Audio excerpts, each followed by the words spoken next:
Hello അസ്സലാമു അലൈക്കും welcome back. അപ്പോൾ ഇന്ന് ഞാൻ വന്നിട്ടുള്ളത് ഒരു ചെറിയ ട്രാവൽ വ്ളോഗായിട്ടാണ്. ഞാനും ഫാമിലിയും ട്രിവാൻഡ്രത്തേക്ക് ട്രിപ്പ് പോയി.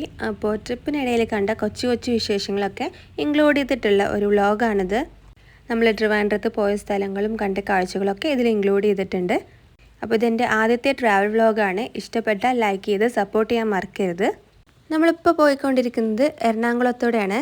അപ്പോൾ യാത്ര തുടങ്ങുമ്പോൾ വ്ളോഗ് എടുക്കാനുള്ള ഉദ്ദേശമൊന്നും ഉണ്ടായിരുന്നില്ല. പകുതി എത്തിയപ്പോഴാണ് എന്നൊരു വ്ളോഗ് എടുത്താലോ എന്നൊക്കെ തോന്നി തുടങ്ങിയത്. അപ്പോൾ ആദ്യം കിട്ടിയത് നമ്മുടെ ഈ അബാൻഡൻ ബിൽഡിംഗ് ആണ്. 25 വർഷത്തിലേറെ പഴക്കമുണ്ട് ഇതിന്. അപ്പോൾ കൊച്ചിക്കാർ ഇതിനെ ചരിഞ്ഞ ബിൽഡിംഗ് എന്നും പ്രേതബാധയുള്ള ബിൽഡിംഗ് ഒക്കെ എന്നൊക്കെയാണ് അത്ര പറയാറ്. അങ്ങനെ കാഴ്ചകളൊക്കെ കണ്ടുവരുന്നതിനിടയിൽ ഈവനിങ് ആയപ്പോൾ ഞങ്ങൾ ഒരു ചായയൊക്കെ കുടിച്ച് ഒന്ന് റിലാക്സ് ചെയ്തിട്ട് വീണ്ടും ഞങ്ങൾ യാത്രയൊക്കെ തുടങ്ങി. ഞങ്ങൾക്ക് ഒരുപാട് ദൂരം പോകാനുണ്ട്. ഏകദേശം 312 കിലോമീറ്റർ ഞങ്ങൾക്ക് യാത്ര ചെയ്യാനുണ്ട് ബൈ റോഡ്. അപ്പോൾ രാത്രിയേറെ വൈകി ഞങ്ങളിപ്പോൾ എത്തിയിട്ടുള്ളത് ആലപ്പുഴ ജില്ലയിലാണ്. അപ്പോൾ ഇവിടെ ഒരു നല്ല റെസ്റ്റോറൻറ്റ് കണ്ടപ്പോൾ അവിടെ കയറി ഫുഡ് അടിക്കാമെന്നൊക്കെ വിചാരിച്ചിട്ട് ആ റെസ്റ്റോറൻറ്റിൻ്റെ ക്ലോസിങ് ടൈമിലാണ് ഞങ്ങൾ അങ്ങോട്ട് കയറി ചെന്നത്. ഭാഗ്യത്തിന് ഞങ്ങൾക്ക് കഴിക്കാനുള്ള ഫുഡൊക്കെ അവിടെ ഉണ്ടായിരുന്നു. കൂടെയുള്ളവരൊക്കെ പൊറോട്ട ഫാൻസ് ആയ കാരണം പൊറോട്ട തന്നെ പറഞ്ഞു. പൊറോട്ടയും ചില്ലി ചിക്കനും പെപ്പർ ചിക്കനൊക്കെ ആയിരുന്നു ഓർഡർ ചെയ്ത് തന്നത്. അങ്ങനെ ഫുഡൊക്കെ കഴിച്ചു. ആലപ്പുഴയിൽ എപ്പോഴും സ്പെഷ്യൽ ഫിഷാണ്. എന്നാലും ഇവരുടെ പെപ്പർ ചിക്കൻ അടിപൊളിയായിരുന്നു. പെപ്പർ ചിക്കനും ചില്ലി ചിക്കനും ഒക്കെ നല്ല സൂപ്പർ ടേസ്റ്റ് ഉണ്ടായിരുന്നു. നല്ല ഫുഡായിരുന്നു. അങ്ങനെ ഫുഡൊക്കെ കഴിച്ച് കൂടെ പുതിനയിട്ട നല്ലൊരു അടിപൊളി കട്ടൻ ചായയും കൂടെ കുടിച്ച് കുറച്ച് നേരം അവിടെ റെസ്റ്റൊക്കെ ചെയ്തിട്ടായിരുന്നു കേട്ടോ പിന്നെ ഞങ്ങൾ യാത്ര തുടങ്ങിയത്. അങ്ങനെ ഏകദേശം ഒരു 4 മണിയോട് കൂടിയിട്ടാണ് ഞങ്ങൾ ട്രിവാൻഡ്രത്ത് എത്തിയത്. അപ്പോൾ ട്രിവാൻഡ്രത്ത് ഇനി നമുക്കൊരു റൂമൊക്കെ എടുത്തൊന്ന് ഫ്രഷായി ഒന്ന് ഉറങ്ങി എണീറ്റ് നല്ല യാത്രാക്ഷീണമൊക്കെ ഉണ്ടായിരുന്നു. ഉറങ്ങി എണീറ്റ് പിറ്റേ ദിവസം നമ്മൾ എവിടെയൊക്കെ പോയി നല്ല കാഴ്ചകളൊക്കെ കാണാം.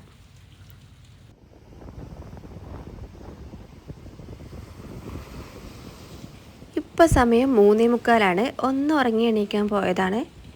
നല്ല ക്ഷീണമുള്ളതുകൊണ്ട് എല്ലാവരും നന്നായി ഉറങ്ങി. ഇപ്പോൾ ഞങ്ങളുള്ളത് ശംഖുമുഖം ബീച്ചിലാണ്. ബീച്ച് വ്യൂ ആണ് നിങ്ങൾ ആദ്യം കണ്ടത്.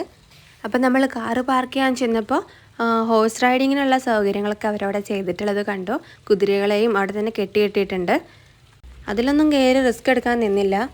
പിന്നെ ബീച്ചിൻ്റെ എൻട്രൻസിൽ 2 സൈഡിലായിട്ടും നിറയെ വഴിയോര കച്ചവടക്കാരായിരുന്നു. ടൂറിസ്റ്റുകളെ ആകർഷിക്കാനുള്ള വസ്തുക്കളും പിന്നെ കുട്ടികൾക്കായിട്ടുള്ള കളിപ്പാട്ടങ്ങളും പാവകളും അങ്ങനെ ആയിട്ട് ഒരു വൻ സെക്ഷൻ തന്നെ അതിൻ്റേതായിട്ടുണ്ടായിരുന്നു. അപ്പോൾ കുഞ്ഞുങ്ങളായിട്ട് വരുന്നവരൊക്കെ ഒന്ന് ശ്രദ്ധിക്കണം. ഞാൻ പറയാൻ കാരണം എൻ്റെ കൂടെ മോളുണ്ടായിരുന്നു. അവളിതൊക്കെ കണ്ടിട്ട് ആകെ കൗതുകം അടിച്ചിരിക്കുകയായിരുന്നു. കിട്ടാനൊക്കെ ആയിട്ട് ഒരുപാട് വാശി പിടിച്ചു. പിന്നെ അന്നൊരു വർക്കിംഗ് ഡേ ആയിരുന്നു. അതുകൊണ്ട് സ്കൂളിൽ നിന്നൊക്കെ കുട്ടികളെ ട്രിപ്പിനായിട്ടൊക്കെ കൊണ്ടുവന്നിട്ടുണ്ടായിരുന്നു. ഞാൻ ആക്ച്വലി സെക്കൻഡ് ടൈമാണ് കേട്ടോ ഈ ബീച്ചിൽ ശംഖുമുഖം ബീച്ചിൽ. ഞാൻ കോളേജിലായിരുന്ന ടൈമിൽ ഒരിക്കൽ ഇതുപോലെ ഇങ്ങോട്ട് വന്നിട്ടുണ്ട്. അന്നത്തേക്ക് ഒരുപാട് മാറിയിട്ടുണ്ട്.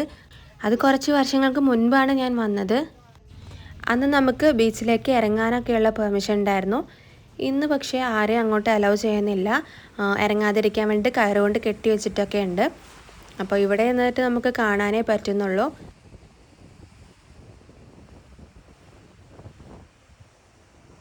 പക്ഷേ ഇവിടെ നിന്നിട്ട് തന്നെ ബീച്ചിൻ്റെ വ്യൂ കാണാൻ നല്ല അടിപൊളിയാണ്. നല്ല കാമായിട്ട് നമുക്ക് കുറച്ച് നേരം റിലാക്സ് ചെയ്തിരിക്കാനും അതുപോലെ നമുക്ക് കഴിക്കാനുള്ള ഫുഡ് ഐറ്റംസ് ആയാലും അങ്ങനത്തെ എല്ലാ സൗകര്യങ്ങളും അവിടെ ഉണ്ടായിരുന്നു.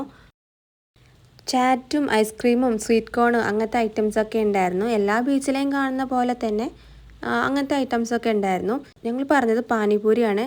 പാനിപൂരി കഴിക്കാനുള്ള ആഗ്രഹം കൊണ്ട് ഒരു പ്ലേറ്റ് പാനിപൂരി വാങ്ങി കഴിച്ചു. കുഴപ്പമില്ലായിരുന്നു. അല്ല ഒരു ആവറേജ് ടേസ്റ്റൊക്കെ ഉണ്ട്. എന്തായാലും ഒരു പ്ലേറ്റ് വാങ്ങിച്ച് ഞങ്ങളെല്ലാവരും കൂടെ അത് കഴിച്ച് തീർത്തു. ശംഖുമുഖത്തെ മറ്റൊരു പ്രത്യേകതയാണ് കൽമണ്ഡപം. രാജഭരണകാലത്തെ ഓർമ്മിപ്പിക്കാനാണ് ഈ കൽമണ്ഡപങ്ങളൊക്കെ ഇവിടെ സ്ഥിതി ചെയ്യുന്നത് എന്നൊക്കെയാണ് പറയാറ്. എന്തായാലും യാത്രക്കാർക്കൊക്കെ വിശ്രമിക്കാനായിട്ടും കുഞ്ഞുങ്ങൾക്കൊക്കെ ഓടിക്കളിച്ച് രസിക്കാനായിട്ടുള്ള ഒരു ചെറിയ പാർക്കും ഒക്കെ ഈ കൽമണ്ഡപത്തിൻ്റെ അടുത്ത് തന്നെ ഉണ്ട്. ഞങ്ങളെത്തിയത് ഏകദേശം നല്ല വെയിലുള്ള സമയത്താണ്. വൈകുന്നേര സമയങ്ങളിലാണ് കുറച്ചും കൂടെ ബീച്ച് ഒക്കെ ആക്റ്റീവായി തുടങ്ങുക. ഒരുപാട് ആളുകളും ആ സമയത്ത് തന്നെയാണ് എത്തുന്നത്. വഴിയോര കച്ചവടക്കാരും സ്ട്രീറ്റ് ഫുഡും മാത്രമല്ല നല്ല റെസ്റ്റോറൻറ്റുകളും നമുക്ക് ശംഖുമുഖം ബീച്ചിൽ കാണാൻ പറ്റും. അപ്പോൾ ഞങ്ങൾ ഫാമിലി മൊത്തം അവിടെ കുറച്ചധികം നേരം തന്നെ സ്പെൻഡ് ചെയ്തു. കുറച്ച് നേരം നമുക്ക് റിലാക്സ് ചെയ്തിരിക്കാൻ വേണ്ട എല്ലാ കാര്യങ്ങളും ശംഖുമുഖം ബീച്ചിൽ കാണാൻ പറ്റും.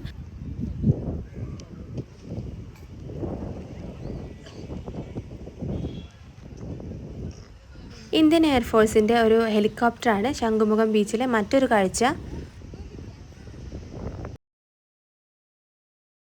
ഇപ്പോൾ നിങ്ങൾ കാണുന്നത് ശംഖുമുഖത്തിൻ്റെ ഒരു ഫുൾ വ്യൂ ആണ്. ഏറ്റവും ടോപ്പിൽ കയറി നിൽക്കുമ്പോൾ നമുക്ക് ഇങ്ങനെ ശംഖുമുഖത്തിൻ്റെ ഫുൾ വ്യൂ കാണാൻ പറ്റും. ഇനി ഇതാണ് കേട്ടോ ശംഖുമുഖത്തിൻ്റെ ഒരു ട്രേഡ് മാർക്ക് എന്ന് പറയുന്നത്, ജലകന്യകയുടെ ഈ പ്രതിമ. ശംഖുമുഖം എന്ന് പറയുമ്പോൾ നമ്മുടെ മനസ്സിലൊക്കെ ആദ്യം കടന്നു വരുന്നത് ഈ പ്രതിമയുടെ ചിത്രം തന്നെയാണ്. ഇത് നല്ലൊരു ഫോട്ടോ ഫ്രെയിം കൂടെയാണ്. ഒരുപാട് പേര് ഇതിൻ്റെ മുന്നിൽ നിന്നൊക്കെ ഫോട്ടോസൊക്കെ എടുക്കാറുണ്ട്. പിന്നെ സ്ത്രീകളെയും കുഞ്ഞുങ്ങളെയൊക്കെ ലക്ഷ്യമിട്ടിട്ട് ഉള്ള ജ്വല്ലറീസും അതുപോലെ ഹെയർ ക്ലിപ്പ് ഐറ്റംസൊക്കെ ഒരു സെക്ഷനിലുണ്ട്. അങ്ങനെ ബീച്ചിലെ കാഴ്ചകളൊക്കെ കഴിഞ്ഞിട്ടാണ് കേട്ടോ ഞങ്ങൾ ഫുഡൊക്കെ കഴിക്കാൻ കയറിയത്.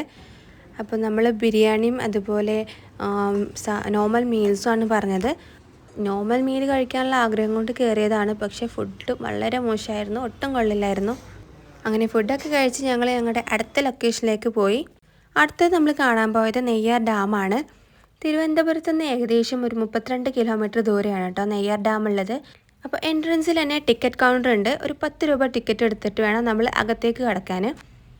പിന്നെ നമുക്ക് ഫോട്ടോസ് എടുക്കാനും അതുപോലെ ക്യാമറ ഒക്കെ അലൗഡ് ചെയ്യണമെന്നുണ്ടെങ്കിൽ എക്സ്ട്രാ ചാർജ് കൊടുക്കണം. പ്രൊഫഷണൽ ഫോട്ടോഷൂട്ടിനൊക്കെ എക്സ്ട്രാ ചാർജ് കൊടുത്തെങ്കിൽ നമുക്ക് അത് അലൗഡ് ചെയ്യുള്ളൂ. അപ്പോൾ ഒരുപാട് ചുറ്റി നടന്ന് കാണാനുണ്ട് ഇവിടെ. ഒരുപാട് ഗാർഡനും അതുപോലെ നല്ല ഭംഗിയുള്ള സ്ഥലങ്ങളൊക്കെ ഉണ്ട് ഇവിടെ.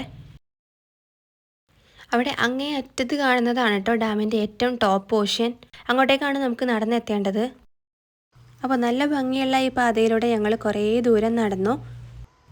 ഡാമിനോട് അടുക്കും തോറും നമുക്ക് വെള്ളത്തിൻ്റെ സൗണ്ട് അടുത്തടുത്ത് വരുന്നുണ്ടായിരുന്നു.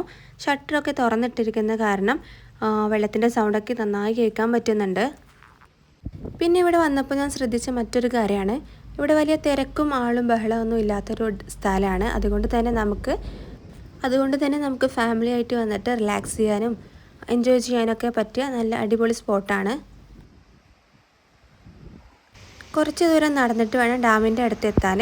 ഒരുപാട് സ്റ്റെപ്പുകൾ ഇറങ്ങാനും അതുപോലെ തന്നെ നല്ല ഭംഗിയുള്ള പാതയിലൂടെയൊക്കെ നടന്നിട്ട് വേണം നമ്മൾ ഡാമിൻ്റെ അടുത്ത് എത്താൻ.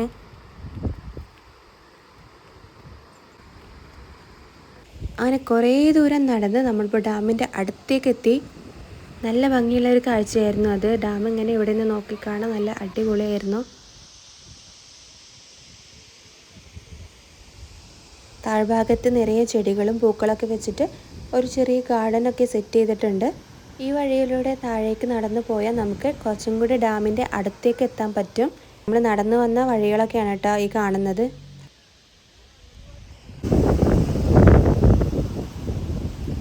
അങ്ങനെ ഞാൻ ആ വഴിയൊക്കെ ഇറങ്ങി ഡാമിൻ്റെ അടുത്തേക്കാണ് ഇപ്പോൾ പോകുന്നത്. ഡാമിൻ്റെ ഇരുവശത്തുമായിട്ട് നമുക്ക് 2 സ്പിൽവേകൾ കാണാൻ സാധിക്കും. 2 സ്പിൽവേകളും 2 കനാലിലേക്കാണ് വഴി തുറക്കുന്നത്.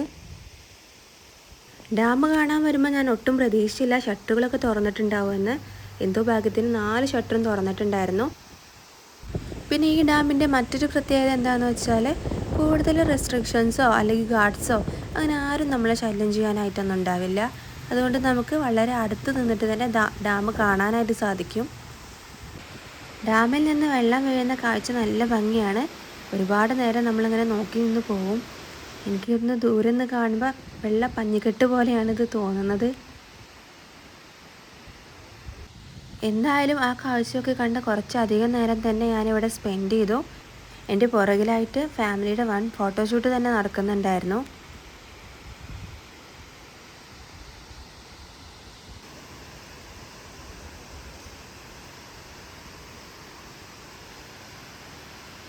ഡാമിൻ്റെ കുറച്ചും കൂടെ അടുത്തേക്ക് ഞാൻ പോയിട്ട് അടുത്തുനിന്നുള്ള ഒരു വീഡിയോ എടുക്കാനൊക്കെ ആയിട്ട്.